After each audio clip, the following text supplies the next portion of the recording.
All right, week number 11 is down. I'm down to 183.6 this morning, which is a new low. For 2 weeks now, I have been doing a 20 to 22 hour fast every other day. At the end of that fast is when I hit the gym and do my weight training.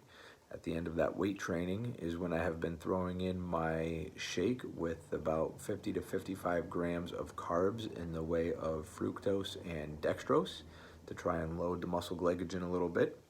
So for the last 2 weeks, it's been more of a targeted ketogenic approach because of those carbs. I would say I'm probably still in ketosis. Actually, I know I am because I check that a couple times a week with a blood test using the Keto Mojo unit, which seems to work pretty well. Glucose is always pretty stable. Blood ketones are always on the low side, but there, which means I'm still producing them. If I were having too many carbs, my insulin would be too high and I wouldn't have any ketones. So I'm definitely not taking in enough carbs to boot me out, at least not for a very long period of time. So I'm definitely still in ketosis, which is great, I guess. It's still working.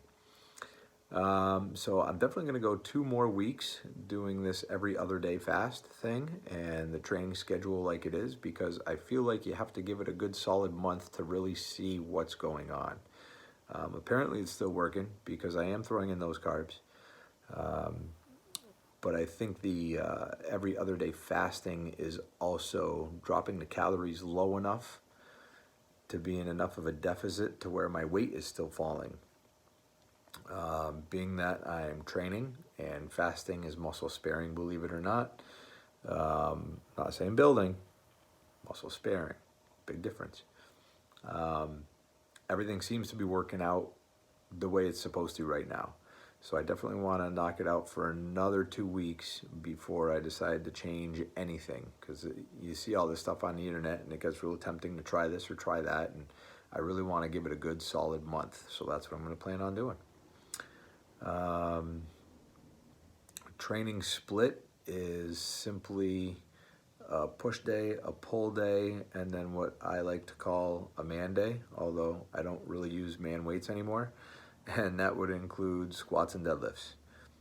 They're a little bit lighter. I got some tweaks and twinges and injuries and that kind of thing going on, so it's not like it used to be. But I do feel better when I get them in, and I do notice that they feel better when I keep them in my program consistently, even if it's a little bit lighter or a lot bit lighter. And the numbers do start creeping up if I keep it consistent. So I definitely have to try and keep those in. And of course, you're never going to move as much weight as you will on a squat and deadlift. Ideally, hopefully I'll get back there. So that's how the training's going. That's how the diet is going. That's how the fasting is going. So far so good. I've had a few people reach out to me with some questions and how to start, and I've sent them some videos, and I've posted a lot of videos. So if anyone else out there has any questions or anything like that, I'm by no means an expert, but I do look to people that I would consider to be experts, and I've watched almost all of their videos.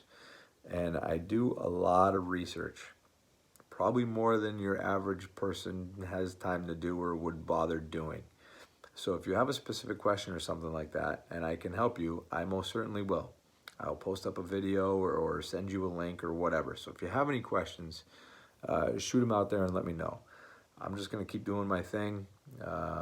My training partner, my wife, one of my other training partners, we're all sticking to the same diet right now, and it's working pretty equally well for all of us.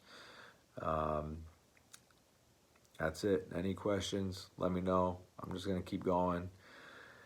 Starting week 12 tomorrow, and we'll see how it goes. I'm down almost 30 pounds. I think it was 29.2 in the last 90 days or something like that. So that's pretty cool. I'm not where I want to be yet, but I am 29 pounds closer.